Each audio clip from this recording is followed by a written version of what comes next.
नमस्कार। अंतर्राष्ट्रीय खबरों के हमारे इस खास कार्यक्रम में आपका स्वागत है। मैं हूं चंद्रशेखर जोशी। इस कार्यक्रम में हम आपको इस वक्त की बड़ी अंतर्राष्ट्रीय खबरें बताते हैं, साथ ही दो बड़ी खबरों पर अपने विशेषज्ञ मेहमान के साथ चर्चा भी करते हैं। आज हम रूस यूक्रेन युद्ध को रोकने की कोशिशों को लेकर अंतर्राष्ट्रीय राजनीति और अमेरिका की चीन को लेकर टैरिफ नीति पर चर्चा करेंगे और कार्यक्रम के अंत में कुछ और महत्वपूर्ण अंतर्राष्ट्रीय खबरें आपको बताएंगे। लेकिन आइए सबसे पहले आपको दिखाते हैं इस वक्त की अंतर्राष्ट्रीय हेडलाइंस। चीन पर मेहरबान राष्ट्रपति ट्रंप, टैरिफ में दी 90 दिन की एक और मोहलत। ड्रैगन से लगाई अमेरिकी सोयाबीन खरीदने की गुहार। चीन और हांगकांग के बाजार में दिखी बढ़त।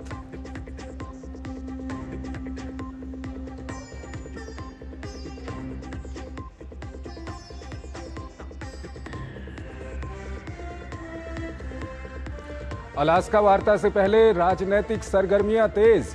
यूक्रेन के समर्थन में आए 26 ईयू देश। कहा यूरोप के हितों का रखें ध्यान। हंगरी ने बनाई दूरी। राष्ट्रपति ज़ेलेंस्की का रूस पर वार्ता की आड़ में नए हमले की तैयारी का आरोप।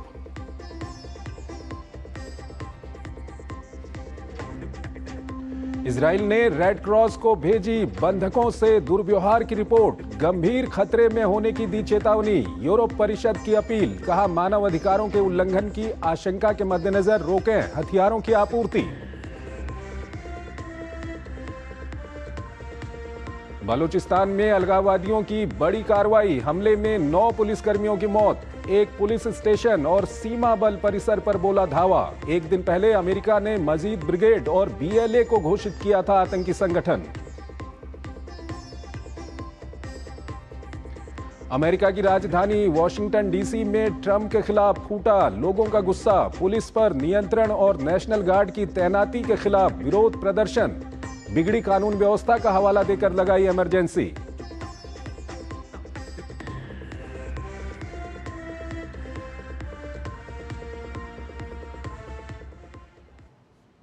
और आइए आपको पहली खबर की ओर लिए चलते हैं। शुक्रवार को रूस यूक्रेन युद्ध को रोकने को लेकर अलास्का में अमेरिकी राष्ट्रपति ट्रंप और रूसी राष्ट्रपति पुतिन के बीच महत्वपूर्ण बैठक होने वाली है।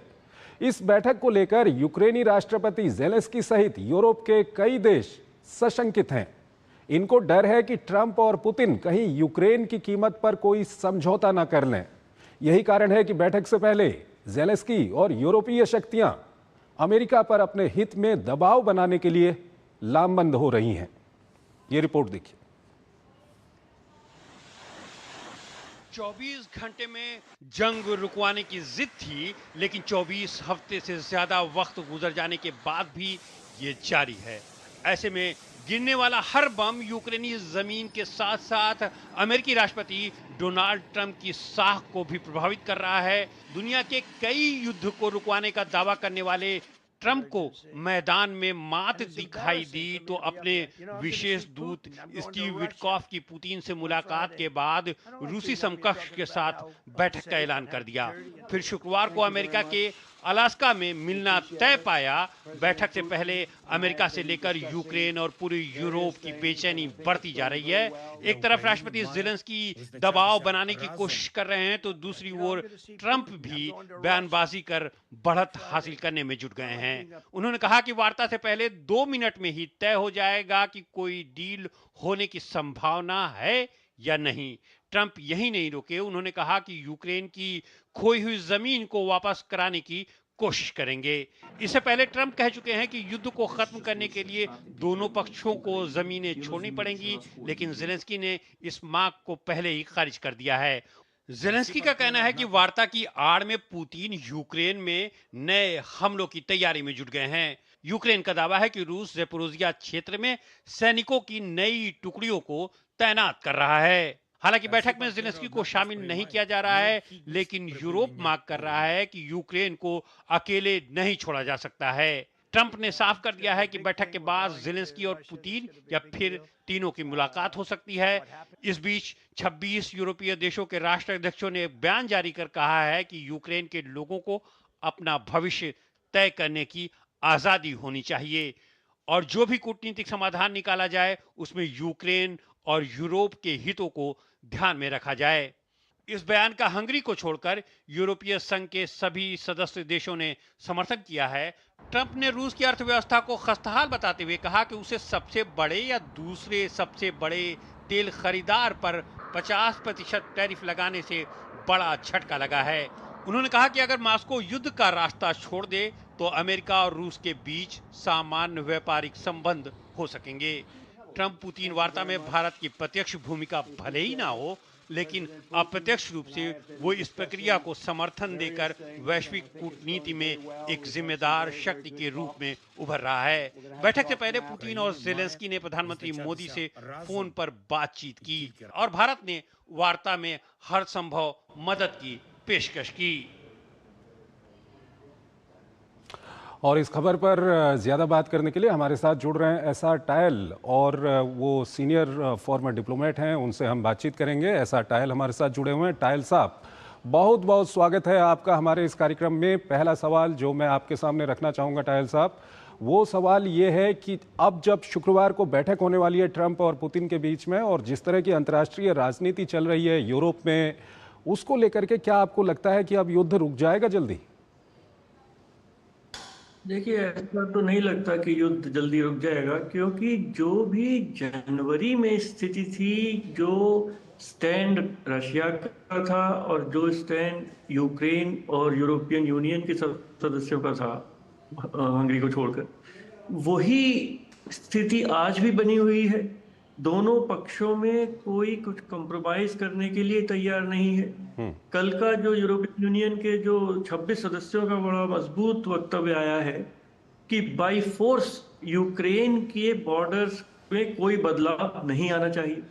राष्ट्रपति ट्रंप बार बार ये कह रहे हैं कि कुछ ना कुछ टेरिटरी का आदान प्रदान होगा, तभी कोई डील हो सकती है। पर यूक्रेन के पास तो कोई भी रशिया की टेरिटरी नहीं है। रशिया के पास 20% यूक्रेन है, क्रीमिया है। तो इसमें जो सबसे बड़ी चीज है कि राष्ट्रपति ट्रंप ये डील क्यों चाहते हैं, क्यों इतना ये दबाव डाल रहे हैं यूक्रेन पर। और बहुत लोगों का मानना है कि शायद राष्ट्रपति पुतिन पर और रशिया पर उतना दबाव नहीं डाल रहे हैं।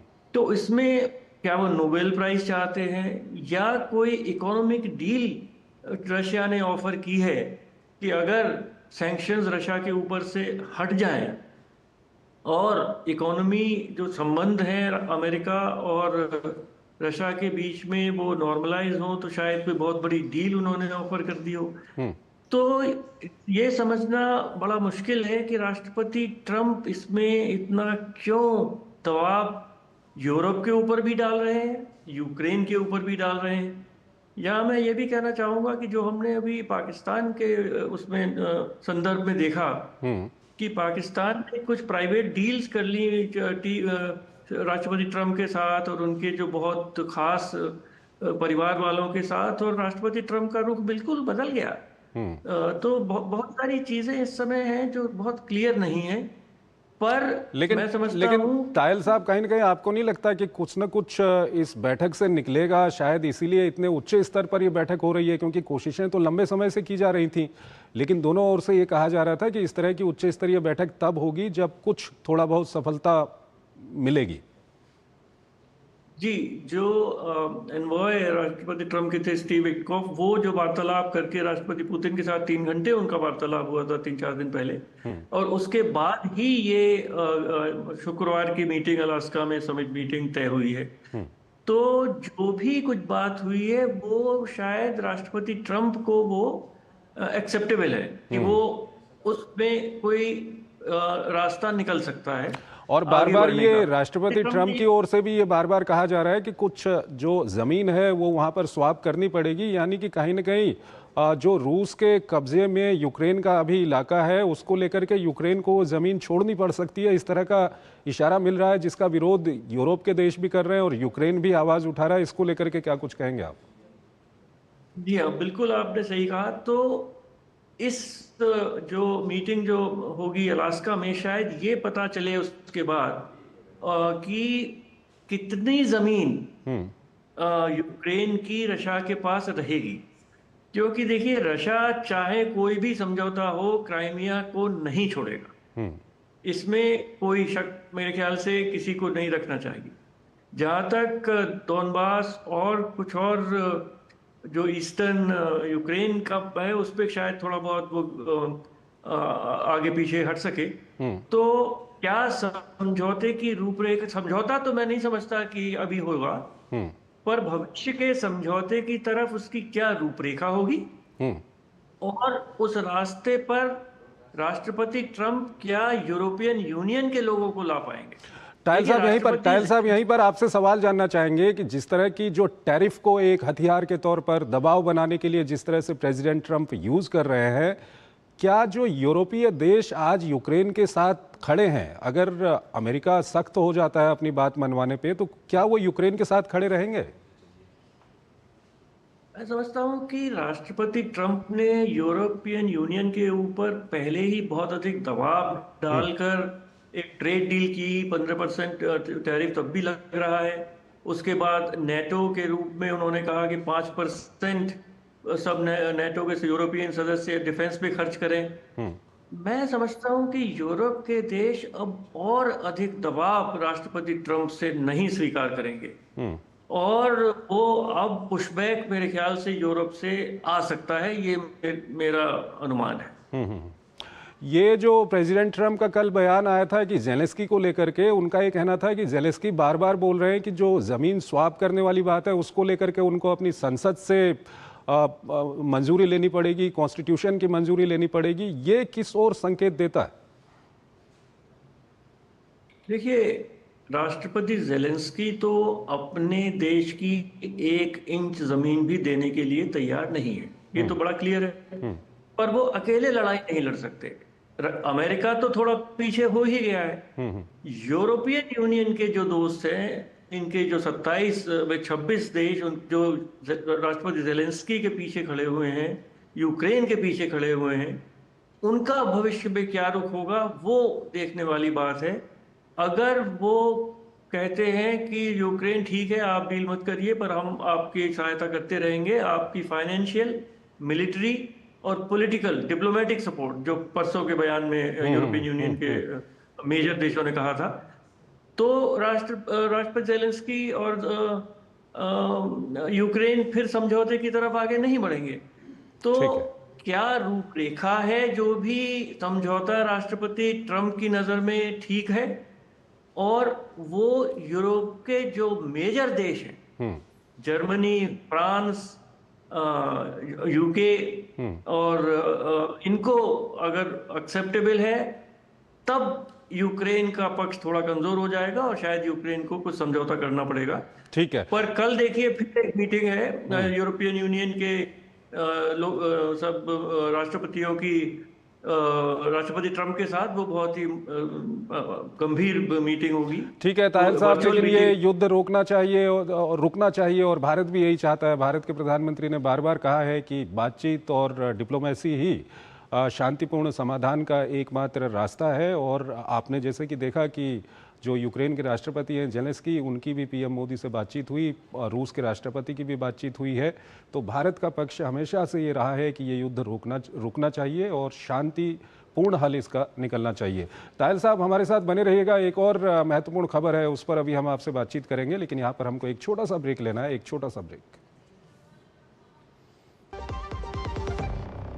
डॉक्टर दादू, ये प्रीमियम क्या होता है? बेटा, प्रीमियम मतलब समझ लो पेट्रोल। जब तक कार में पेट्रोल है तब तक कार चलेगी, पेट्रोल खत्म कार स्टॉप।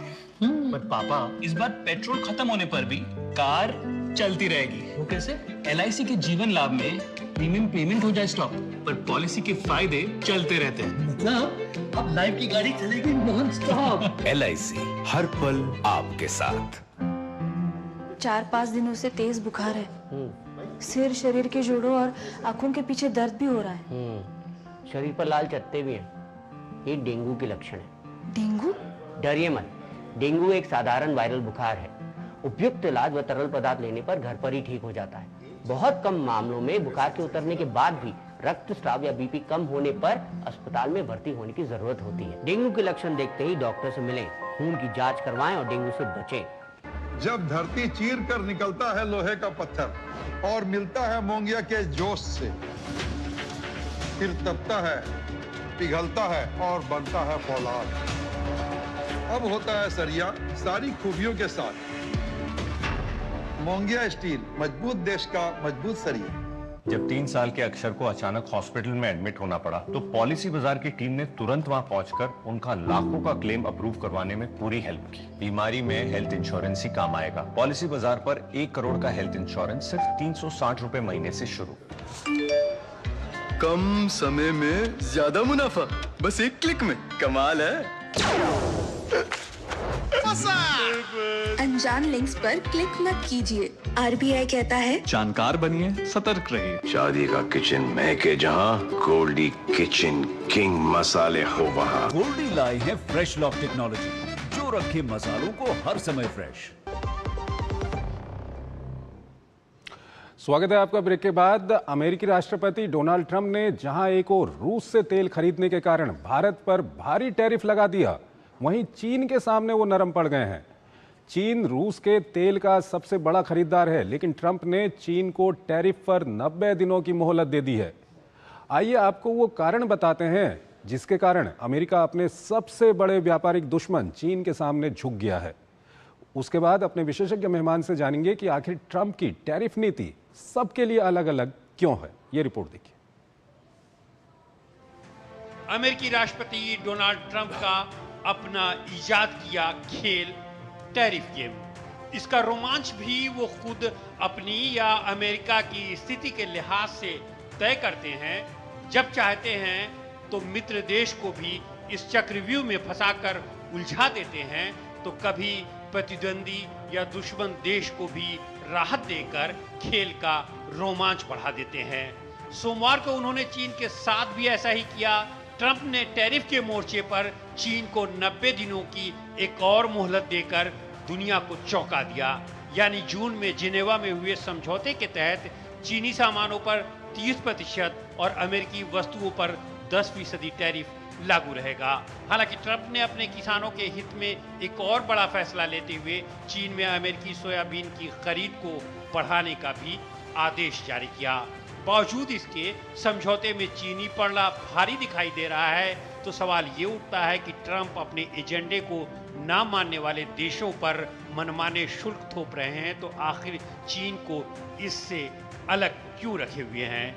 जबकि चीन रूस का सबसे बड़ा तेल खरीदार बताया जा रहा है। इसी बीच ट्रंप ने ये बयान देकर एक बार फिर मुद्दे को गरमा दिया है कि उन्होंने रूसी तेल के दूसरे सबसे बड़े खरीदार पर 50% टैरिफ लगाकर रूस को बड़ा झटका दिया है। तो ये जानना जरूरी है कि चीन को लेकर ट्रंप अचानक इतने नरम क्यों पड़ गए हैं। इसकी बड़ी वजह रेयर अर्थ मेटल पर चीनी नियंत्रण को बताया जा रहा है। चीन का दुनिया के 90% से ज्यादा दुर्लभ खनिजों पर नियंत्रण है।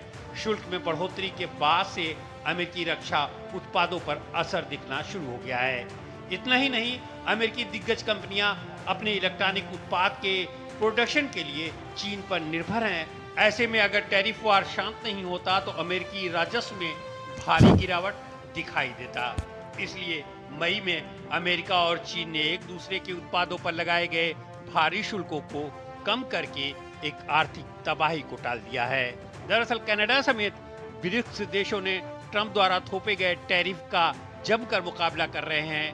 पिछले दिनों भारत में चीनी राजदूत ने टैरिफ को हथियार के रूप में इस्तेमाल कर अन्य देशों को दबाने को संयुक्त राष्ट्र चार्टर का उल्लंघन करार दिया था। उधर ब्राजील ने भी अपने हितों की रक्षा के लिए सभी उपलब्ध उपायों का इस्तेमाल करने का ऐलान किया था। कनाडा पर 35% टैरिफ लगाने के बाद प्रधानमंत्री मार्क कार्नी ने स्पष्ट कर दिया कि उनका देश अमेरिकी राष्ट्रपति से तब तक बात नहीं करेगा जब तक इसका कोई मतलब ना हो। ऐसा टायल हमारे साथ जुड़े हुए हैं, फॉर्मर सीनियर डिप्लोमेट हैं, उनसे हम बातचीत करेंगे। टायल साहब, प्रेसिडेंट ट्रंप ने कहा था भारत के ऊपर टैरिफ लगाया 25% और कहा कि भारत रूस से तेल खरीदता है। अब चीन की हम बात करें तो चीन तो सबसे बड़ा खरीदार है रूसी तेल का, लेकिन 90 दिन की मोहलत दे दी। ये कैसी टैरिफ नीति है? ये बहुत ही चिंता की बात है कि चीन सबसे अधिक तेल भी खरीदता है रशिया से, और सबसे ज्यादा डेफिसिट, ट्रेड डेफिसिट $300 बिलियन वो भी चीन का ही है। इस समय स्थिति ये है कि चीन के ऊपर 30% टैरिफ है, भारत के ऊपर 25% टैरिफ है, और 27 अगस्त को भारत के ऊपर 25% और टैरिफ लग जाएगा। वो इसलिए कि हम रशिया से तेल खरीद रहे हैं। मैं समझता हूं कि हमें 27 अगस्त तक इंतजार करना चाहिए। मेरा ये मानना है कि शायद उससे एक दिन पहले या कुछ राष्ट्रपति ट्रंप भारत को भी ये जो 25% एडिशनल टैरिफ उन्होंने रशिया से तेल खरीदने के लिए लगाया है, उसको शायद वो डिफर करें, क्योंकि अगर ये 25% रशिया से जो तेल हम ले रहे हैं उसके लिए 25% हमारे ऊपर तो 27 अगस्त को लग जाता है, और चीन सबसे अधिक तेल रशिया से खरीद रहा है, उसके ऊपर ये 25% या जो भी परसेंटेज वो लगाते हैं वो नहीं लगता है, तो ये एक भारत के लिए गंभीर चिंता की बात होगी कि अमेरिका भारत और चीन के बीच में किसी भी वजह से हो, चीन के फेवर में जा रहा है, चीन को ऊपर वो टैक्स नहीं लगा रहा है, टैरिफ जो भारत के ऊपर लगा रहा है। इसको हमें बहुत अच्छी तरह समझना होगा। और टायल साहब, कहीं ना कहीं जब अमेरिका की ओर से टैरिफ की घोषणा की गई तो कहीं ना कहीं जो ब्रिक्स के देश हैं वो एक मंच पर नजर आए, उन्होंने इस तरह की जो टैरिफ नीति है उसकी निंदा भी की। ऐसे में ये अमेरिका का ये जो कदम है, ये ब्रिक्स के अंदर दरार पैदा करने का कदम तो नहीं है? देखिए, जो ब्रिक्स के जो ओरिजिनल 5 मेंबर हैं, उनके अब ब्राजील के खिलाफ 50% लग चुका है, भारत के खिलाफ 25 और 25 लग जाएगा 27 अगस्त को। चीन के खिलाफ 145% लगाया था, फिर हटा दिया, इस समय 30% है, अब 90 दिन बाद पता नहीं क्या होगा। रशिया के साथ अब देखिए, जो अलास्का में जो समिट मीटिंग होगी 15 अगस्त को, उसके बाद बहुत लोगों का मानना है कि शायद राष्ट्रपति ट्रंप कुछ ड्यूटी बढ़ाएं या घटाएं। ये इस पर मैं समझता हूँ वो निर्भर होगा कि राष्ट्रपति ट्रंप की नज़र में अगर जो यूक्रेन रशिया युद्ध है उसमें समझौता नहीं हो रहा है, तो उसकी ज़्यादा जिम्मेवारी रशिया की है उनकी नज़र में, या यूक्रेन, और जिसको भी वो समझेंगे कि ज़्यादा जिम्मेवारी है, शायद उस पर वो और दबाव डालने का प्रयत्न करेंगे। टायल साहब, अंतिम सवाल, मैं थोड़ा सा इस सवाल को दूसरी तरह से आपसे पूछना चाहूँगा। चीन के पास रेयर अर्थ मेटल्स हैं जिसकी अमेरिका को बहुत ज़्यादा ज़रूरत है, और चीन ने जब ये ट्रेड का दबाव चीन के ऊपर बनाया गया था अमेरिका की ओर से, चीन ने कहीं ना कहीं यही सब अमेरिका के सामने रखा था और अमेरिका के ऊपर दबाव बनाने की कोशिश की थी इन सब को लेकर के। तो अमेरिका के ऊपर क्या वाकई जो चीनी दबाव है रेयर अर्थ मेटल्स को लेकर के और दूसरी ऐसी चीज़ों को लेकर के जो चीन के पास नहीं है, वो दबाव काम कर गया क्या?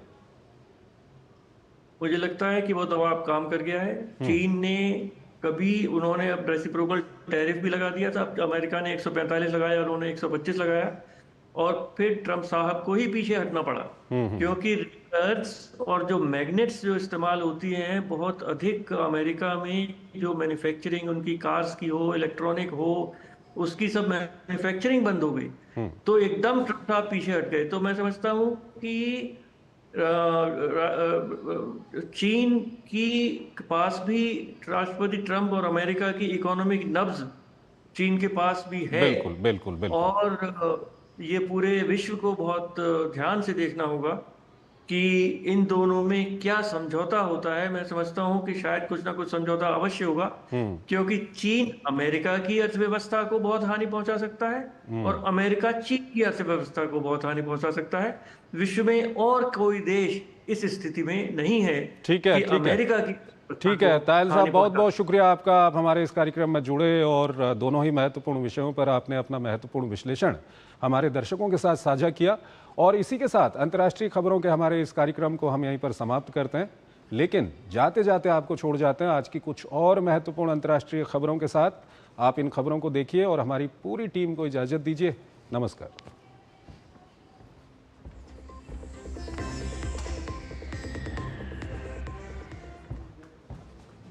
पाकिस्तान से बढ़ती नजदीकियों के बीच अमेरिका ने पाकिस्तान स्थित बलूचिस्तान लिबरेशन आर्मी को विदेशी आतंकवादी संगठनों की लिस्ट में डाल दिया है। ये फैसला ऐसे समय में आया है जब बलूचिस्तान में अलगाववादी 11 अगस्त को बलूचिस्तान का स्वतंत्रता दिवस मना रहे थे। इस बीच वाशुक जिले में बलोच विद्रोहियों ने घात लगाकर किए हमले में पाक सेना के एक कैप्टन सहित 9 सैनिकों को मार दिया है। अमेरिका के राष्ट्रपति डोनाल्ड ट्रंप ने राजधानी वॉशिंगटन में अपराध आपातकाल लागू कर दिया है। साथ ही घोषणा की कि पेंटागन शहर में अमेरिकी राष्ट्रीय रक्षक बल तैनात रहेंगे। राष्ट्रपति के इस फैसले का विरोध भी हो रहा है। दरअसल वॉशिंगटन को अमेरिकी संसद नियंत्रित करती है और यहाँ आपातकाल 30 दिनों से ज्यादा रखना हो तो इसके लिए संसद में कानून पास कराना जरूरी होता है। अमेरिकी दबाव के बावजूद इराक और ईरान ने अपनी साझा सीमा पर सहयोग बढ़ाने के लिए एक नए सुरक्षा समझौते पर हस्ताक्षर किए हैं। ये इसलिए महत्वपूर्ण है क्योंकि अमेरिका इराक पर देश में मौजूद ईरान समर्थित मिलिशिया पर कार्रवाई का दबाव बना रहा है। समझौता शीर्ष ईरानी सुरक्षा अधिकारी अली लारिजानी की बगदाद की पहली आधिकारिक यात्रा के दौरान हुआ। अंतर्राष्ट्रीय परमाणु ऊर्जा एजेंसी IAEA के उप महानिदेशक मासिमो अपारो ने तेहरान में ईरान के विदेश मंत्रालय और परमाणु कार्यक्रम के प्रतिनिधियों के साथ बातचीत की। जून में ईरान द्वारा एजेंसी के साथ सहयोग निलंबित करने के बाद से ये दोनों पक्षों के बीच पहली उच्च स्तरीय बातचीत थी। दोनों पक्ष परामर्श जारी रखने पर सहमत हुए। नाइजीरिया की सेना ने कहा कि उसने उत्तर पश्चिम के एक जंगली इलाके में एक संयुक्त हवाई और जमीनी अभियान में कई हथियारबंद गिरोह के सदस्यों को मार गिराया। सेना के अनुसार ये कार्रवाई तब की गई जब 400 से ज्यादा डाकू गिरोह के सदस्य जम्पारा राज्य के बुकुयुम क्षेत्र के एक गांव पर हमला करने की तैयारी कर रहे थे। फ्रांसीसी ऊर्जा समूह EDF ने बताया कि फ्रांस के सबसे बड़े परमाणु ऊर्जा संयंत्रों में से एक के जल पंपिंग स्टेशनों में जेलीफिश के झुंड के कारण संयंत्र की 4 रिएक्टर इकाइयों को बंद करना पड़ा है। संयंत्र, उसके कर्मचारियों और पर्यावरण की सुरक्षा को कोई खतरा नहीं है।